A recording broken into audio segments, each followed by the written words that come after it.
1 தீமோத்தேயு 6:12. விசுவாச வாழ்வு என்னும் போராட்டத்தில் ஈடுபடு, நிலை வாழ்வை பற்றிக்கொள், அதற்காகவே அழைக்கப்பட்டிருக்கிறாய்.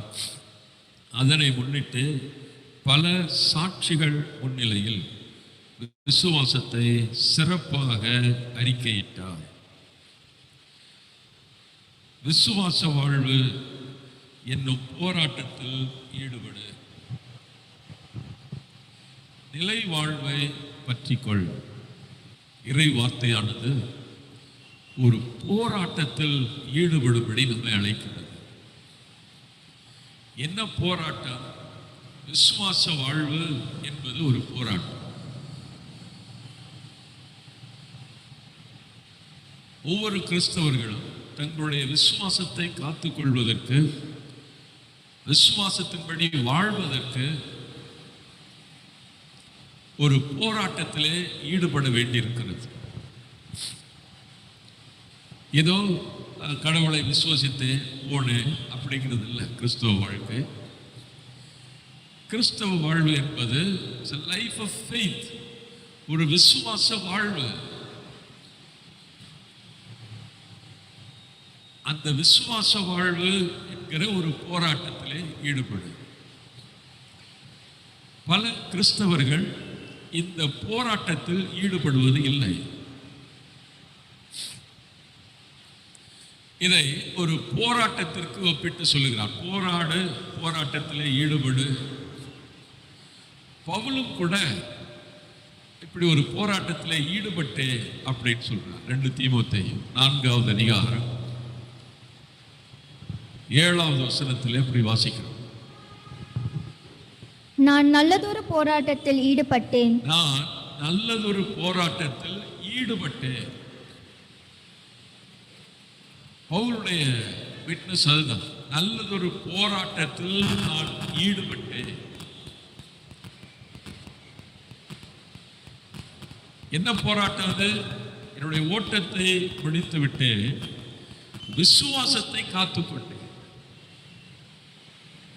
இப்படி ஒரு போராட்டத்தில் ஈடுபட்டு விசுவாசத்தை காத்துக்கொண்டேன். அப்படி காத்துக்கொண்ட பவுல் தீமோத்தேயுக்கு ஒரு அட்வைஸ் பண்றார். என்ன அட்வைஸ் பண்றாரு? விசுவாச வாழ்வு என்கிற போராட்டத்திலே ஈடுபடு. விசுவாசம் என்பது ஒரு வாழ்க்கை முறை. அதான் சொல்ற, விசுவாச வாழ்வு என்கிற போராட்டத்திலே ஈடுபடு. வாழ்க்கையிலே விசுவசிக்காத வாழ்வு ஒன்று உண்டு, விசுவாச வாழ்வு என்று ஒன்று உண்டு. ஞாயிற்றுக்கிழமை கரெக்டாக கோயிலுக்கு போறவங்க அதை விசுவாச வாழ்வுன்னு சொல்ல முடியாது. அல்லது இங்கே புதன்கிழமை ஜெபத்துக்கு வர்றவங்க எல்லாம் விசுவாச வாழ்வு வாழ்றாங்கன்னு சொல்ல முடியாது.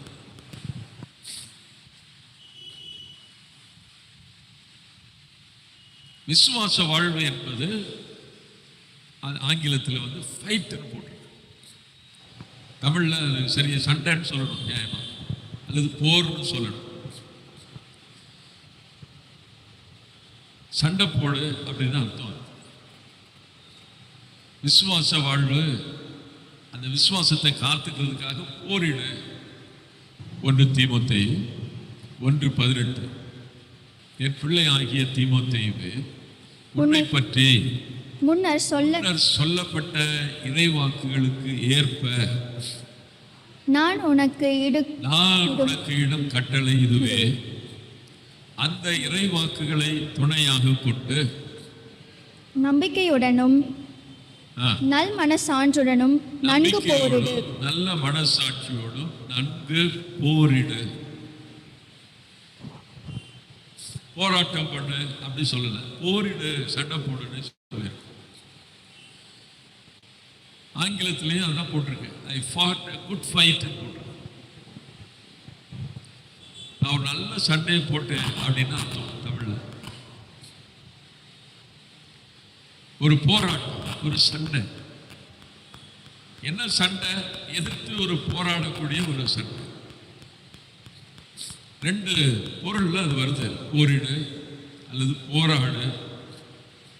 போரிடனா யுத்தம் பண்ண, சண்டை போடணும்.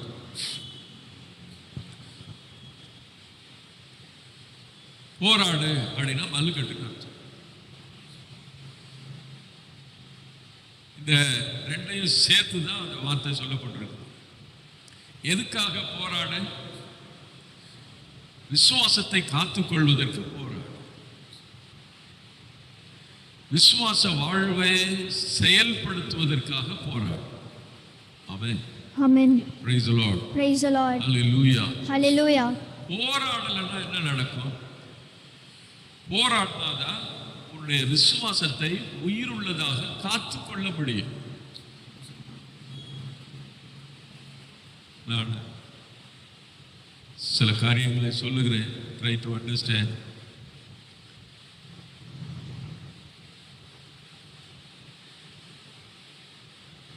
இந்த காலத்தில் நிறைய பேர் ஜெபிக்கிறதை குறித்து நாம் கேள்விப்படுகிறோம்.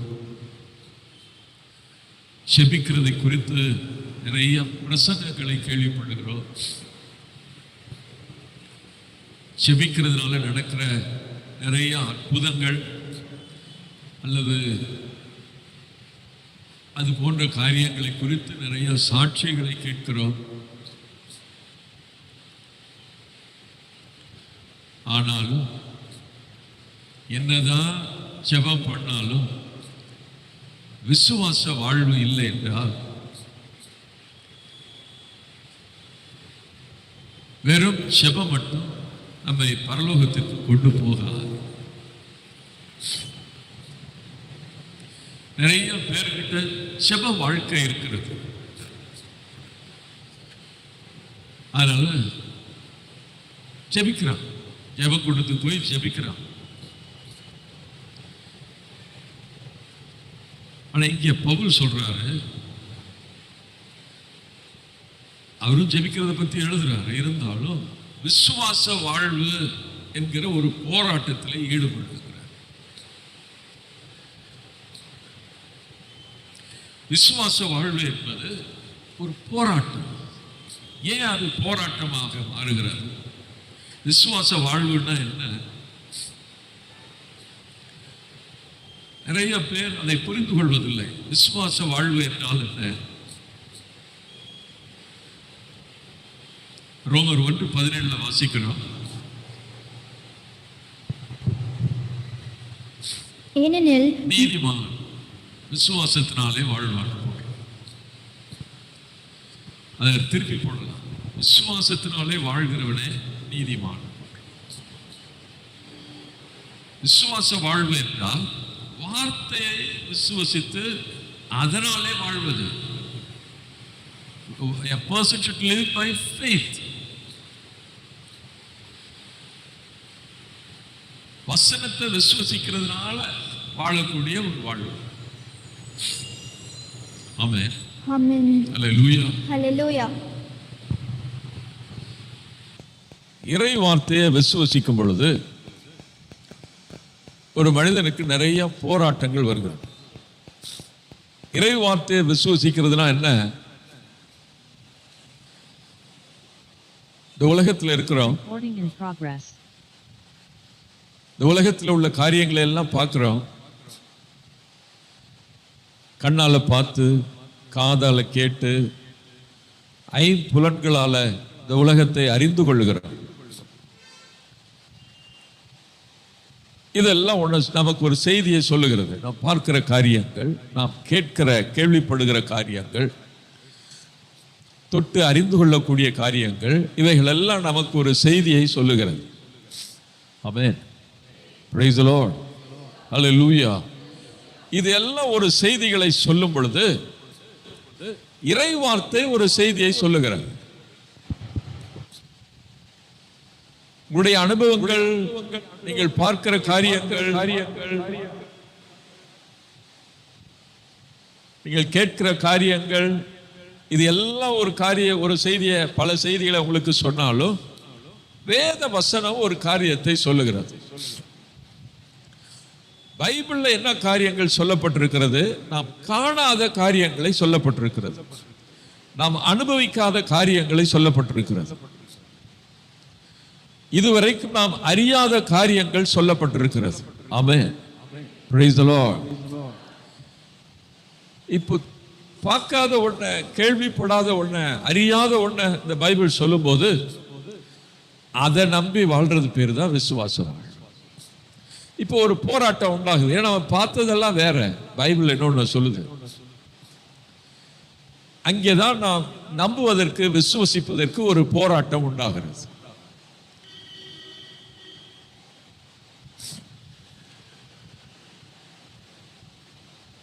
பேதுரு இரவு முழுவதும் பாடுபட்டு ஒரு மீன் கூட கிடைக்காம வர்றார். அப்படி ஒரு மீன் கூட கிடைக்காம வரும் பொழுது ஆண்டவர் இயேசு அவரை பார்த்து சொல்றாரு, ஆழத்துல கொண்டு போய் வலைய போடு அப்படிங்கிறார். அப்போ பேதுரு அழகா சொல்றாரு, ஆண்டவரே, இரவு முழுவதும் நாங்கள் பாடுபட்டோம், ஒரு மீன் கூட கிடைக்கல. அவர் சொல்ற வார்த்தை அதுதான், ஒரு மீன் கூட கிடைக்கல. That is our experience. என்னுடைய அனுபவம் மட்டும் இல்லை, கூட வர்றவங்க எல்லாருடைய அனுபவம் அதுதான். சொல்லிட்டு தான் சொல்றாரு, ஆனாலும் இப்போ அவருடைய வார்த்தையை நம்பி நான் புறப்பட்டு போறேங்கிறார். ஆமென். அதுதான் விசுவாச வாழ்வு. பேதுரு எப்படி போக முடிஞ்சது? நம்ம நைட்டெல்லாம் இப்படி கஷ்டப்பட்டு வந்து அதே இடத்துல வலைய போட்டு ஒரு மீன் கூட அகப்படாதப்போ அங்கே கொண்டு போய் திரும்ப வலைய போடுன்னு சொன்னா காலையில் என்ன சொல்லுவோம்? பேதுரு சொன்ன முதல் வார்த்தையை சொல்லுவோம், ஆண்டவரே, இரவெல்லாம் அங்கே தான் போட்டேன், கஷ்டப்பட்டேன், ஒரு மீன் கூட கிடைக்கல.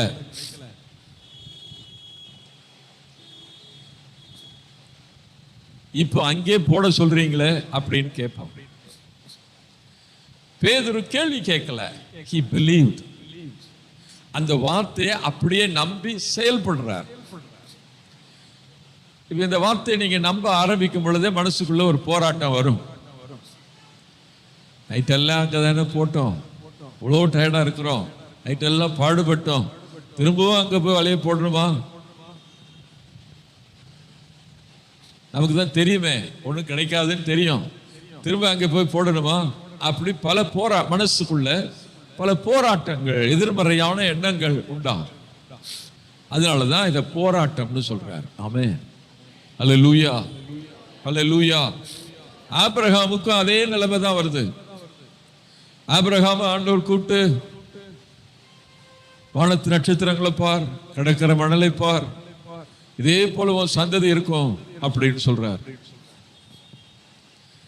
குழந்தை இல்லை, உடல் உறுப்புகள் எல்லாம் செத்து போச்சு, அப்படிதான் பைபிள்ல போட்டிருக்கு. இந்த நேரத்தில் போய் சந்ததி இவ்வளோ பெருசா இருக்கும் அப்படின்னு சொன்னா, மணலை போல இருக்கும், நட்சத்திரங்களை போல இருக்கும்னு சொன்னா, it's not easy to believe. அதை நம்புறதுக்கு கடினமாக இருக்கிறது. ஒரு பக்கம் வார்த்தை இப்படி சொல்லுது, இன்னொரு பக்கம் அவர் பார்க்கறது, அவர் அனுபவிக்கிறதெல்லாம் வேற ஒண்ணா இருக்கு. இப்போ மனசுக்குள்ள ஒரு பெரிய போராட்டம். ஆமென். Praise the Lord. அததான் போராட்டம்னு சொல்றேன். சண்டை போடுனா உடனே கையில கத்தி எடுக்கிறதோ கம்பு எடுக்கிறதோ சண்டை போடுறது இல்லை. அந்த வார்த்தைக்கு எதிராக எழும்பக்கூடிய எல்லா எண்ணங்களையும் அதை சிதறடிக்கு அந்த வார்த்தை மேலே நம்பிக்கை வைத்து செயல்படுவதுதான் விசுவாச வாழ்வு. ஆபிரகாம் அப்படித்தான் செயல்படுறார். 2 கொரிந்தியர் 10வது அதிகாரத்தில் 4வது வசனத்தை வாசிங்க. அங்கே பவுல் ஒரு அழகான வார்த்தை எழுதுறார். 10:4, எங்கள் போராட்டத்தில் நாங்கள் பயன்படுத்தும் கருவிகள் உலகு சார்ந்தவை அல்ல. அப்ப சண்டை போறதுக்கு சில கருவிகளை பயன்படுத்துறோம். எங்க சண்டை போட்டாலும் சண்டை போடுறதுக்கு சில வெப்பன்ஸ், ஆயுதங்களை பயன்படுத்துறான். ஆமென். அல்லேலூயா. மனுஷர்களோடு சண்டை போடுறதுக்கு, அல்லது தேசம் ஒரு தேசத்தோடு சண்டை போடுறதுக்கு சில வெப்பன்ஸை பயன்படுத்துறாங்க. பொதுவாக மனிதர்கள் அந்த காலத்தில் பயன்படுத்துறதுலாம் வாள், கேடயம், ஈட்டி இவைகளை பயன்படுத்துறாங்க. இந்த காலத்துலலாம் அதுக்கு வேலையே இல்லாமல் போச்சு. அதுக்கப்புறம் கொஞ்ச நாள் கழிச்சு துப்பாக்கிகளை பயன்படுத்தினான். அதன் பிறகு பீரங்கிகள், இப்பெல்லாம் ஏவுகணைகள்ல வந்து நிற்குது. அதே போல இங்கேயும் கருவிகளை பயன்படுத்துறோம். நாங்கள் எங்கள் போராட்டத்தில் பயன்படுத்தக்கூடிய கருவிகள் உலகு சார்ந்தவைகள் அல்ல, மாறாக அவை கடவுளின் வல்லமையால் அரண்களை தகர்த்தெறியக்கூடியவை. அரண்கள்னு போட்டிருக்காரு, சில கோட்டைகளை தகர்த்தெறியக்கூடியவை. தூங்கிறாதீங்க, கொஞ்சம் கவனமா கேளுங்க. பிசாசு சில கோட்டைகளை மனுஷனுக்குள்ள கட்டி வச்சிடறான். எதை வச்சு கட்டி வைக்கிறான்? அவங்க இந்த உலகத்தில் அனுபவிக்கக்கூடிய காரியங்களை வைத்து அவர்களுக்குள்ளே சில கோட்டைகளை கட்டி வைத்து விடுகிறான். நாங்கள் பயன்படுத்தக்கூடிய இந்த ஆயுதங்கள் ஆண்டவருடைய வல்லமை கொண்டவை, அந்த கோட்டைகளை தகர்க்கக்கூடியவை. ஆமென். Praise the Lord. ஹல்லேலூயா. ஹல்லேலூயா. நிறைய பேர் மனுஷர்கள் அவர்களுக்குள்ள சில கோட்டைகளை கட்டி வச்சிடறாங்க.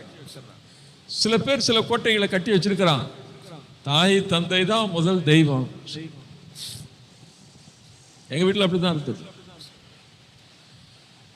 The first God, the parent. கடவுள்னா முதல்ல பேரண்ட் தான். இப்படி ஒவ்வொருத்தரும் ஒரு கோட்டைகளை வச்சிருக்கிறாங்க. சில பேர் ஜாதியை கோட்டைகளா வச்சிருக்கிறாங்க.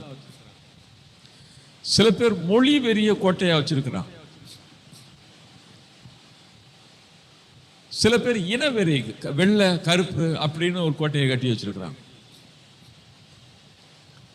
இது போல பலவிதமான கோட்டைகள் மனுஷர்கள் கட்டி வச்சிருக்கிறாங்க. சில கசப்பு, சில வெறுப்பு, சில பிரிவினைகள், இதெல்லாம் மனுஷனுக்குள்ள ஒரு கோட்டையாக பிசாசு எண்ணங்களை எழுப்பி அவங்கள கட்டி அதில் உட்கார வச்சு, அதை தாண்டி அவங்களால வெளியே வர முடியாது. இங்கேதான் ஆண்டவர் என்ன சொல்றாரு? நாங்கள் பயன்படுத்தக்கூடிய ஆயுதங்கள் கடவுளுடைய வல்லமையோடு இந்த கோட்டைகளை தகர்க்கக்கூடியவை. ஆமென். Praise the Lord. இது போன்ற சில பாவத்திற்கு, சில காரியங்களுக்கு, சில மனிதர்களுக்கு, சில சூழ்நிலைகளுக்கு அடிமையா இருக்கிறவர்களை அந்த அடிமைத்தனத்திலிருந்து விடுவிக்கக்கூடியது தான் ஆண்டவருடைய வல்லமை. இதுக்கு பயன்படுத்தக்கூடிய ஆயுதங்கள் உலகு சார்ந்தவை அல்ல. கடவுளை பற்றிய அறிவுக்கு எதிராக தலை தூக்குகிற அனைத்து மேட்டிமையையும் தெரிகிறோம். ஆண்டவருக்கு எதிராக எழும்பக்கூடிய எல்லா மேட்டிமைகளை தகர்த்தெறிகிறோம். மனித எண்ணங்கள் அனைத்தையும் கிறிஸ்துவின் கட்டுப்பாட்டுக்குள் வருமாறு கட்டாயப்படுத்துகிறோம். இந்தியாவில் சின்ன வயசுல சொல்லி கொடுத்து வளர்த்துறாங்க, ஜாதி ஜாதி ஜாதி. அது மனுஷனுடைய வாழ்க்கையில ஊறி போய் போச்சு. இறை வார்த்தையை விசுவசிக்கிறதுனா என்ன? வேத வசனம் உள்ள வரும் பொழுது வசனத்தை விசுவசிச்சா ஜாதி இல்லை. இறை வார்த்தையை விசுவசிக்கிறவங்களுக்கு சத்தமா சொல்லுங்க, ஜாதி இல்லை. ஆனா சின்ன வயசுல இருந்தே ஊறி போய் வருது ஒரு பழக்கம். இப்ப விசுவாச வாழ்வு வாழ்றேன் அப்படின்னு சொன்னா இப்ப எதை நம்பி வாழணும்? பெற்றோர்கள் சின்ன வயசுல சொல்லி கொடுத்துறான், பிறந்ததுல இருந்தே சொல்லி கொடுத்துறான். நம்மளாம் இந்த ஜாதி, இந்த குலம். பல வருஷங்கள் இப்படி ஊறி போய் வர்றது. வசனத்தை கடைபிடிக்கும் போது இதெல்லாம் போராடுது. நீங்க ஜாதியை தூக்கி போட்டீங்கன்னா சொந்த பந்தங்கள்லாம் வந்து நிற்கிறான் லைனா. ஜாதியை விட்டு போறான், அது எப்படி விட்டு கொடுக்க முடியும்? ஒரு போராட்டம். ஆமென். ஆமென். ஹல்லேலூயா, ஹல்லேலூயா, ஹல்லேலூயா. ஹல்லேலூயா. இப்படி ஒவ்வொரு வசனத்துக்கு எதிராக மனிதர்களுடைய பழக்க வழக்கங்கள் நிறைய எதிர்மறையாக அப்படி இருக்குது. விசுவாச வாழ்வு அப்படி வாழணும் அப்படின்னு சொன்னா இங்கதான் ஒரு பெரிய போராட்டமே ஆரம்பிக்கும். அதனாலதான் பவுல் எழுதுறாரு, விசுவாச வாழ்வு என்னும் போராட்டத்தில் ஈடுபடு. அப்படி ஈடுபட்டு நிலை வாழ்வை பற்றிக்கொள், நித்திய வாழ்வை பெற்றுக்கொள்.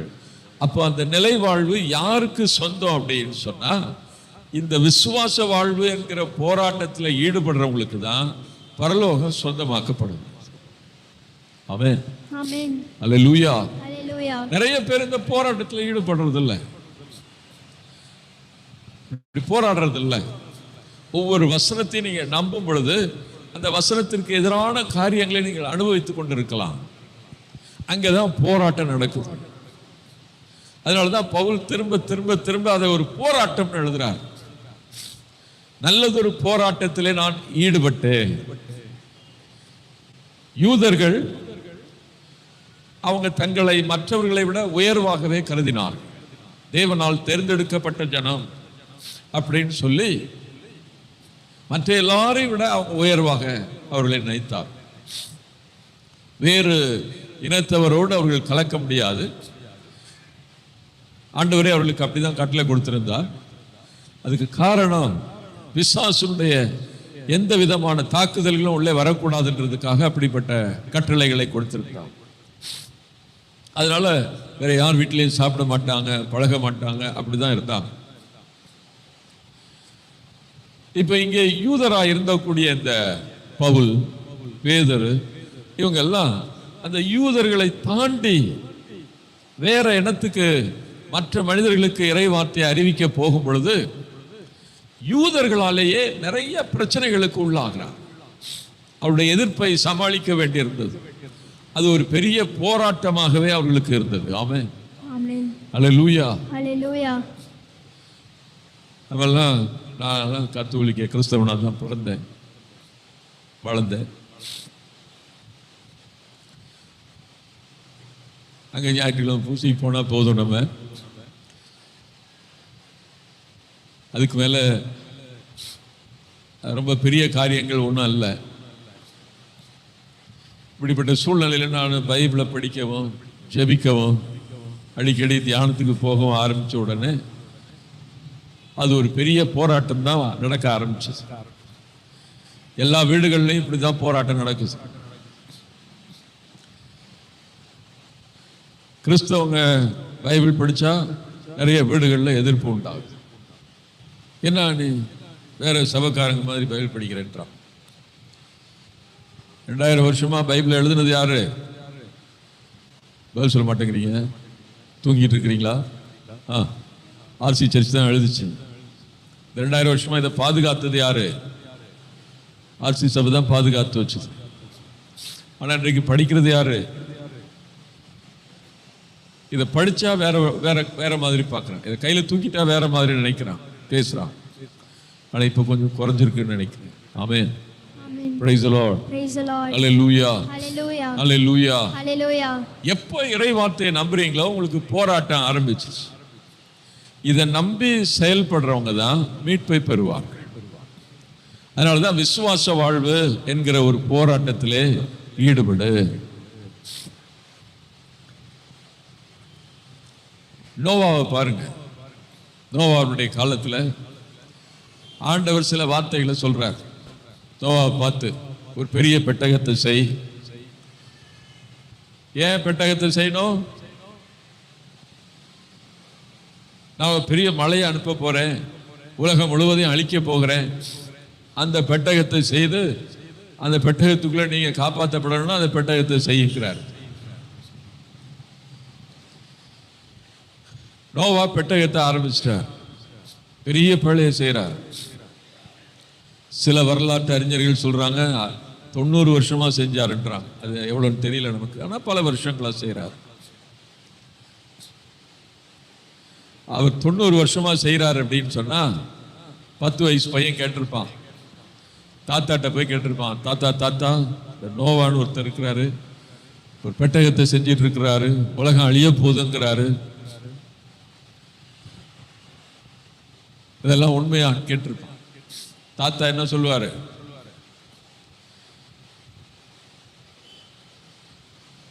அவருக்கு 80 வயசு இருக்கும். அவர் சொல்லுவாரு, போடா, நாங்க சின்ன பையனா இருக்கும் போது இருந்து அவர் அப்படிதான் சொல்லிட்டு இருக்கிறார், இன்னும் கட்டிட்டு இருக்கிறார். நோவா ஒரு பேழையை செய்யறார். கடற்கரையில செய்யல, தரையில செய்யறார். பெரிய பேழையை செய்யறார். இப்படி பேழையை செய்யும் போது நீங்க எல்லாம் நோவா வீட்டுக்கு பக்கத்து வீட்டில் இருக்கிறீங்கன்னா நோவாவை சீண்டாம இருப்பீங்களா? என்ன அமைதியா இருக்கிறீங்க?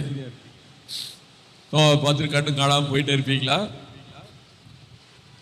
நான் இருக்க மாட்டேன் நிச்சயமா. நீங்க இருப்பீங்களான்னு தெரியல. யாரும் இருக்க மாட்டேன். போய் கேட்போம், என்ன கட்டுறீங்க? அப்போ நோவா சொல்லுவாரு, பாவம் மிஞ்சி போச்சு, மக்கள் கடவுள்கிட்ட திரும்பல, மனம் திரும்பல, அதனால ஆண்டவர் உலகத்தை அழிக்க போறாரு அப்படி சொன்ன உடனே நம்ம உடனே என்ன செய்வோம்? சத்தமா ஒரு சிரிப்பு.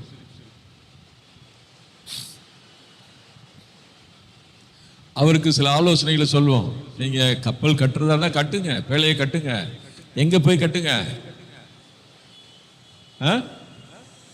கடற்கரை ஓரத்தில் போய் கட்டுங்க.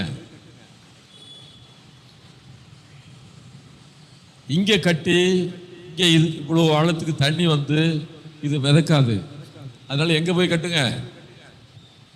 என்ன தாத்தா, இது கூட தெரியலையா உங்களுக்கு? இந்த புத்தி கூட தெரியலையா? அப்படிதான் கிண்டல் பண்ணியிருப்பாங்க ஒவ்வொருத்தரும். அவரை சுத்தி இருக்கிறவங்க எல்லாம் இப்படி பேசும்போது நோவாவுக்குள்ள ஒரு போராட்டம். நம்ம கட்டி மழை வராம போயிடுமோ? இங்க கட்டுறமே, இந்த இடத்துல இவ்வளவு தண்ணி வருமா? இப்படிலாம் நிறைய கேள்விகள். அப்போ ஒரு போராட்டம், விசுவாச போராட்டம். ஆமென். அல்லேலூயா. எப்பெல்லாம் கடவுளுடைய வார்த்தையை நம்பி செயல்பட ஆரம்பிக்கிறீங்களோ அப்பெல்லாம் ஒரு போராட்டம். சில பாவங்களை நீங்க விடணும்னு நினைக்கும் போது அதுதான் போராட்டம். மார்த்தாவுக்கு வந்த மாதிரி ஒரு போராட்டம். ஆண்டவர் சொல்றார் மார்த்தாவை பார்த்து, சகோதரன் உயிர் தழுவான்கிறார். மார்த்தா மனசெல்லாம் வேற ஒண்ணுல இருக்குது. என்ன இருக்குது? உலக முடிவில் எல்லாரும் உயிர் தழும் போது தான் சகோதரன் உயிர் தழுவான். முடிஞ்சு போச்சு, 4 நாள் ஆகி போச்சு. இப்போ நாற்று அடிக்கும், ஜீசஸ் லேட்டாக ஆகிட்டார், லேட்டாக வந்துட்டார். அதுதான் அவரோட மனசில் இருக்குது. இப்போ அவர் சொன்னதை நம்ப முடியல. அவன் சகோதரன் உயிர் தழுவான்னு ஏற்றுக்கொள்ள முடியல. மார்த்தா, என்னை நம்புகிறாயா? உயிர்ப்பும் உயிரும் நானே, என்னில் விசுவாசம் கொள்கிறவன் இறப்பினும் வாழ்வான்கிறார். ஆமா ஆண்டவரே, நீர் தான் மெசியான்றதெல்லாம் நான் நம்புறேன். ஆனா எதை நம்பல? லாசர் உயிர் தெழுவான்றதை நம்பல. அதனாலதான் கல்லறைக்கு பக்கத்துல போயிட்டு இந்த கல்லை அப்புறப்படுத்துங்கன்னு சொன்ன உடனே மார்த்தா ரொம்ப பிராக்டிக்கலா பேசுறா. அவ கண்டதையும் அனுபவிச்சதையும் வச்சு பேசுறா. 4 நாள் ஆகிப்போச்சு. அவருடைய அனுபவம் அதுதான். இப்ப என்ன அடிக்கும்? நாற்றம் அடிக்கும். அதனால கல்லை அப்புறப்படுத்தாதீங்கன்றா. அதான் அப்பதான் ஜீசஸ் மறுபடியும் விசுவாசத்தை பற்றி தான் பேசுறார். நீ நம்பினால், நீ விசுவசித்தால் கடவுளுடைய மாட்சியை காண்பாய்னு சொல்லலையாங்கிறார். ஆமென். அப்போ விசுவாசம் என்பது எங்க போனாலும் விசுவாசத்துக்கு ஒரு போராட்டம். எல்லா காரியத்திலையும் நீங்க என்ன பண்ணாலும் விசுவாசம் ஒரு போராட்டத்தை சந்திக்கிறது. விசுவாசத்தை செயல்படுத்தும் போது ஒரு போராட்டம். ஆமென். ஆமென். ஹல்லேலூயா. ஹல்லேலூயா. ஹல்லேலூயா. ஹல்லேலூயா. ஹல்லேலூயா. ஹல்லேலூயா. இயேசுவுக்கே புகழ். இயேசுவுக்கே புகழ். இயேசுவுக்கே நன்றி. இயேசுவுக்கே நன்றி. ஒரு கான்வென்ட்க்கு நான் செய்து கொடுக்க போயிருந்த போது ப்ரொவின்ஷியல் ஒரு சிஸ்டர் கூட்டு வந்தாங்க. கரெக்டாக மத்தியானம் செய்தி முடிச்சுட்டு வெளியே வர்றேன், கூட்டிட்டு வந்தாங்க. கூட்டிட்டு வந்து, பிரதர், இவங்களுக்கு முருங்கைக்காய்னா அலர்ஜி. முருங்கைக்காய் சாப்பிடும் போதே முகமெல்லாம் அப்படியே வீங்கிடும். நான் சொன்னேன், சாப்பிட்டு எவ்வளோ நேரத்தில் வீங்கும்னு கேட்டேன். ஒரு மணி நேரம் ஆகுமான்னு கேட்டேன். சாப்பிட்டு முடிக்கிறதுக்குள்ளே வீங்கிடும்னா அது கொஞ்சம் ஆச்சரியமா இருந்தது எனக்கு. நீங்க யாரையாவது எப்படி பார்த்துருக்கீங்களா? அவங்க மட்டும் சொல்லல, அந்த ப்ரொவின்ஸ்ல சொல்றான், சாப்பிட்டு முடிக்கிறதுக்குள்ள முகம் வைக்கிறோம்.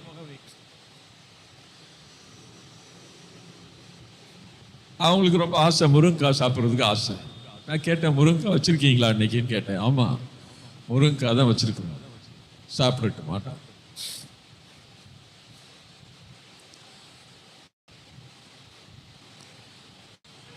ஓ, ரொம்ப கஷ்டம் இல்லை, ஒரு வார்த்தை சொன்னா போதும். ஆமென், ஆமென், அல்லேலூயா. ஹalleluya. இந்த அம்மாவுக்கு விசுவாசம், எப்படியா முருங்கை அன்னைக்கு சாப்பிடணும்னு ஒரு விசுவாசம். சாப்பிடலாமான்னு கேட்டாங்க. போய் சாப்பிடுங்க, ஒன்றும் செய்யாதுன்னு சொல்லிட்டு. அதே போலவே முருங்கைக்காய் சாப்பிட்டாங்க, ஒன்றும் செய்யலாம். Amen, amen, praise the Lord. praise the Lord. இப்போ ஒரு போராட்டம், யாருக்கெல்லாம் போராட்டம்? பார்க்குறவங்களுக்கெல்லாம் போராட்டம். சாப்பிட்டு ஏதாவது ஆயிடுச்சுன்னா அவன் மனசுக்குள்ள நினச்சிருப்பாங்க, ஏதாவது ஆகட்டும், நான் தான் மாட்டுவேன்.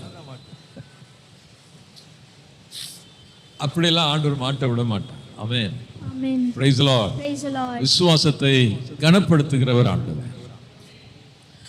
யார் விசுவசிக்கிறாங்களோ அவங்கள கனப்படுத்துகிறார். அதனால அந்த சிஸ்டர் விசுவசிச்சாங்க, அவங்கள கனப்படுத்துறாங்க. விசுவாசத்துக்கு எப்பவுமே ஒரு போராட்டம். சாப்பிட்டா வந்திருப்போம், ஆயிருப்போம், இப்படி ஒரு போராட்டம். ஒவ்வொரு வசனத்தையும் எடுத்துக்கங்களேன். இந்த ஒவ்வொரு வசனத்தையும் நீங்க எடுத்து எடுத்து எடுத்து பிராக்டிஸ் பண்ணும்போது, எடுத்து நம்பும் போது, இதை நம்பினா அதுக்கு ஒரு போராட்டம். 2 கொரிந்தியர் 4வது அதிகாரம் 17வது வசனத்திலிருந்து வாசிக்கலாம். நாம் அடையும் இன்னல்கள் நாம் அடைகிற இன்னல்கள் மிக எளிதில் தாங்கக்கூடியவை. அவை சிறிது நாம் காலம் படக்கூடிய பாடுகள் மிக எளிதில் தாங்கக்கூடியவை. பக்கத்துல திரும்பி சொல்லுங்க. கோயிலுக்கு வந்தா மிக எளிதில் தாங்கக்கூடியதைன்னு சொல்லுங்க. வீட்டுக்கு போனா ஐயோ என் கஷ்டம் யாருக்கும் வரக்கூடாதுன்னு சொல்லுங்க. வீட்டுக்கு போனாலும் அதே வார்த்தையை சொல்லுங்க. இதுதான் விசுவாசம். நாம் படக்கூடிய கஷ்டங்கள் மிக எளிதில் தாங்கக்கூடிய. நீங்க எவ்வளவு கஷ்டப்பட்டால் வசனத்தை நம்புங்க, இறை வார்த்தையை நம்புங்க. ஐயோ அப்பா தாங்க முடியல அப்படின்னு சொல்லாதீங்க, அது விசுவாசம். இதுதான் விசுவாச வாழ்வுக்கும் விசுவாசிச்சு வாழாதவங்களுக்கும் உள்ள வித்தியாசம். எல்லாம் ஜெபிக்கிறவங்க ஐயோ அம்மா தாங்க முடியலன்னு சொல்லுவாங்க. விசுவாசிக்கிறவங்க என்ன சொல்லுவாங்க? ஆமென். ஆமென், விசுவாசிக்கிறவங்க வசனத்தை தான் சொல்லுவாங்க, இது மிக எளிதில் தாங்கக்கூடியது, எளிதில் தாங்கக்கூடியது. அப்படி நினைச்சிட்டு தான் பாடுகளை சந்திக்கணும். ஒரு கஷ்டம் வந்ததா, ஒரு வியாதி வந்ததா, ஒரு பிரச்சனை வந்ததா, உடனே உங்க மனசு என்ன சொல்லணும்? இது மிக எளிதில் தாங்கக்கூடியது, அதி சீக்கிரத்தில் நீங்கிவிடும் இந்த லேசான உபத்திரவம்.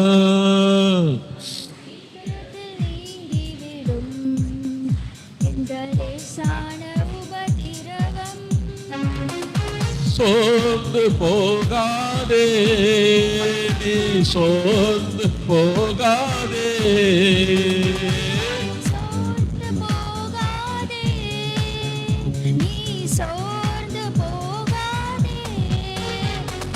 சீக்கிரத்தில் நீங்கிவிடும் இந்த லேசான உபத்திரவம், அதி சீக்கிரத்தில் நீங்கிவிடும் லேசான உபத்திரமம்.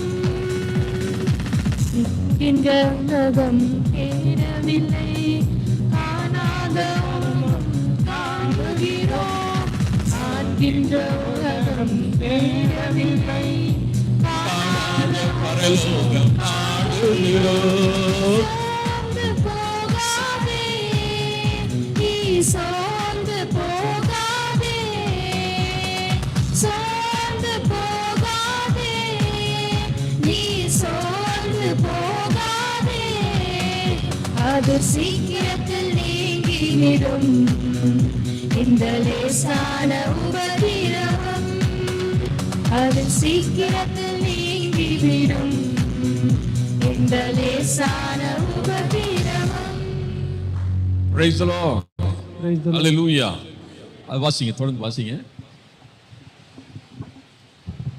நாம் அடையும் இன்னல்கள் நாம் அடையும் இன்னல்கள் எளிதில் தாங்கக்கூடியவை, அவை சிறிது காலம்தான் நீடிக்கும். அவை சிறிது காலம்தான் நீடிக்கும்.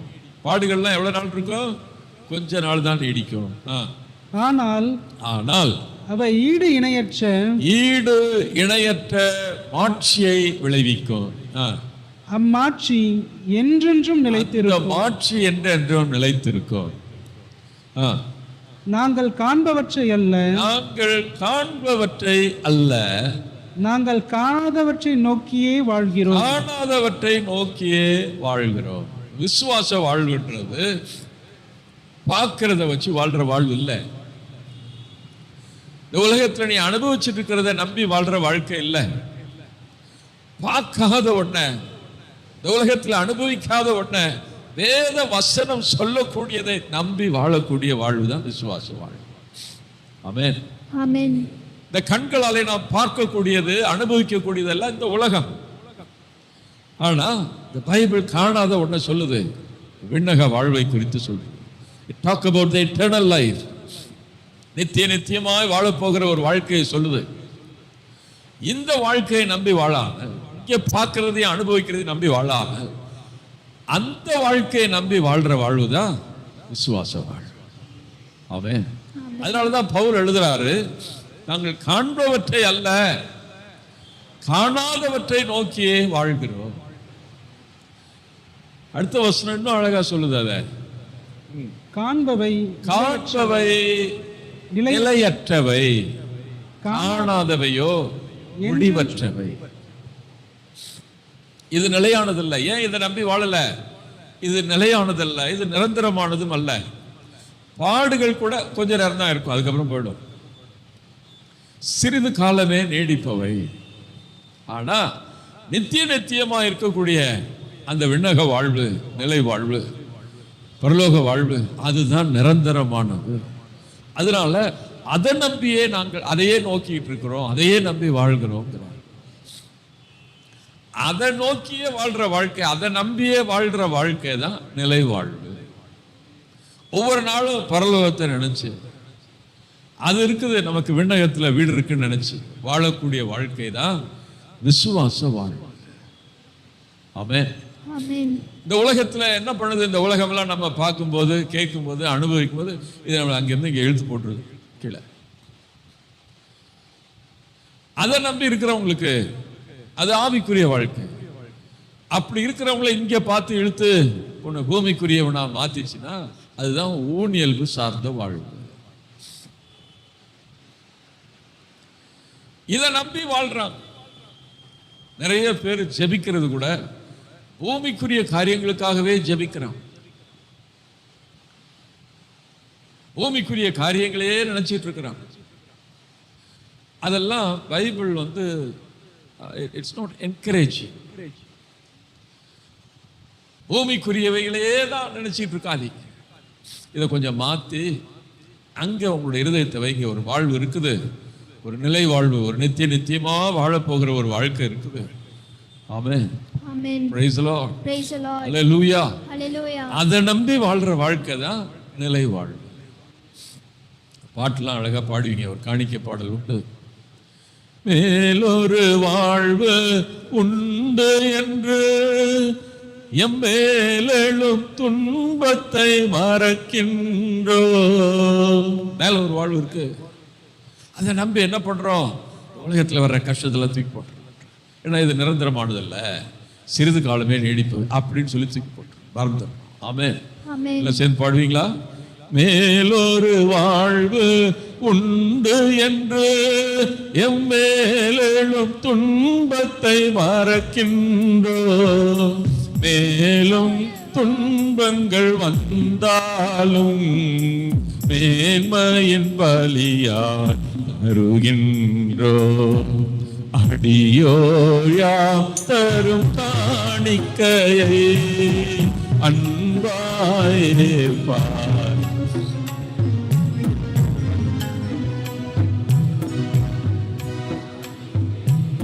அது வெறும் பாடுறதுக்கு இல்ல, அதை நினைச்சு வாழ்றதுக்கு. ஆமென்.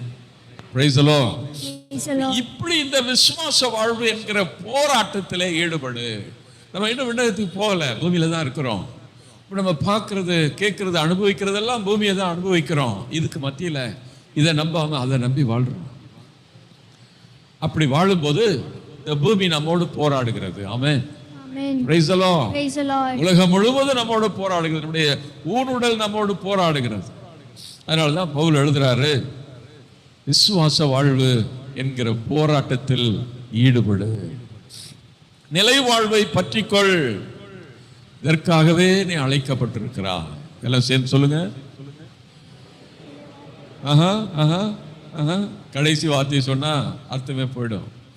முதல்ல சொல்லுங்க, விசுவாச வாழ்வு என்னும் போராட்டத்தில் ஈடுபடு.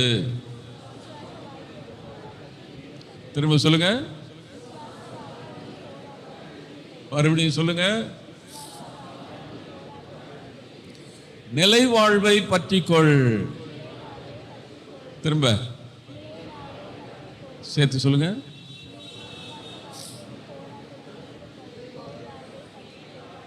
இதற்கென்றே நீ அழைக்கப்பட்டிருக்கிறாய். See, you are called to live a life of faith. நீ கூப்பிட்டிருக்கிறது ஏதோ ஒரு ஆராதனை சொல்லிட்டு போறதுக்கு இல்லை, அல்லது பேருக்கு ஒரு ஞான ஸ்நானத்தை எடுத்துட்டு ஞாயிற்றுக்கிழமை பூசை போனா போட்டு வாழ்றதுக்கு இல்லை. இந்த நிலை வாழ்வை பற்றிக்கொள். விசுவாச வாழ்வு என்கிற போராட்டத்தில் ஈடுபடு. உனக்கு ஒரு விண்ணகம் இருக்குது, அங்க ஒரு வீடு ஆண்டவர் கட்டிட்டு இருக்கிறார் ஒரு உணர்வோட இந்த பூமியில வாழ். அதுதான் விசுவாச வாழ்வு. அப்படி வாழ்ந்தோம்னா என்ன பண்ணுவோம்? ஒவ்வொரு ஸ்டெப்பு நம்ம எடுக்கும் போதும், வைக்கும் போதும், பேசும் போதும் இதெல்லாம் அங்க கொண்டு போகுமா அப்படின்னு பார்ப்போம். எங்க கொண்டு போகுமா? பரலோகத்துக்கு போகுமா? அங்க பார்த்து பார்த்து இங்க அடி எடுத்து வைக்கிறோம். அதுதான் விசுவாச வாழ்வு. விசுவாச வாழ்வுனா என்ன?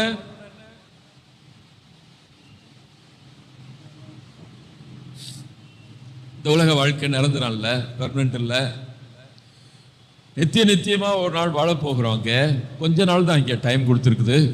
இங்க வாழ்ற வாழ்க்கை டு கோ தேர். அங்க போறதுக்காக தான் இங்க வாழ்ந்துட்டு இருக்கிறோம். அந்த விசுவாசத்தோட வாழ்றது தான் விசுவாச வாழ்வு.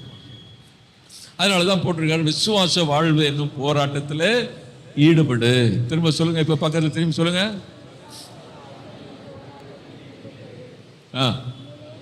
நிலை வாழ்வை பற்றிக்கொள். இதற்கென்று நீ அழைக்கப்பட்டிருக்கிறாய்.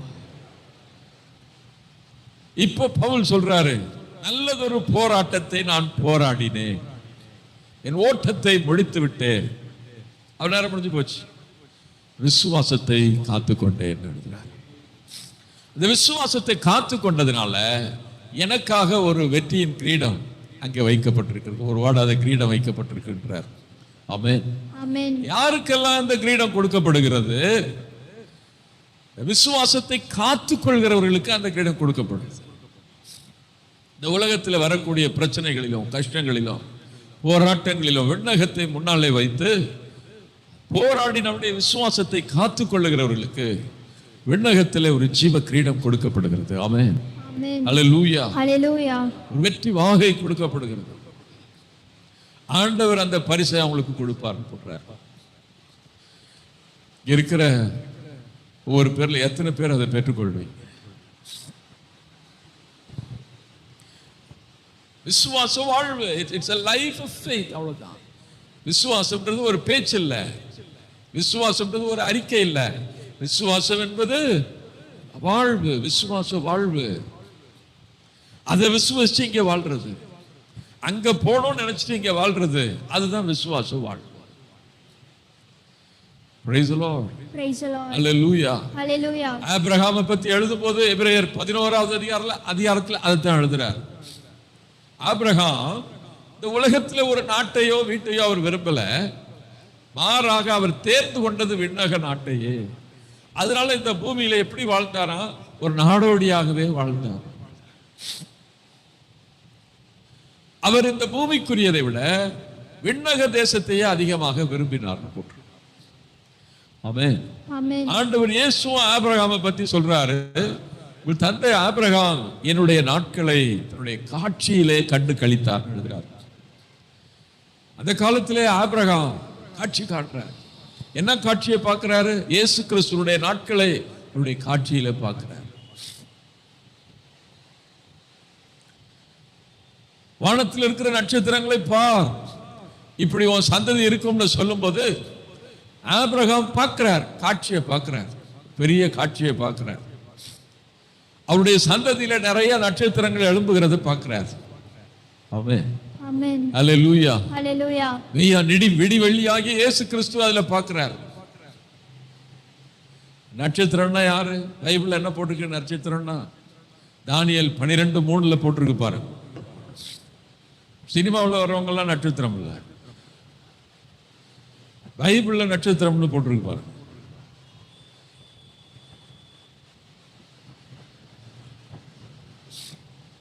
ஞானிகள் ஞானிகள் வானத்தின் பேரொளியை போலவும் பலரை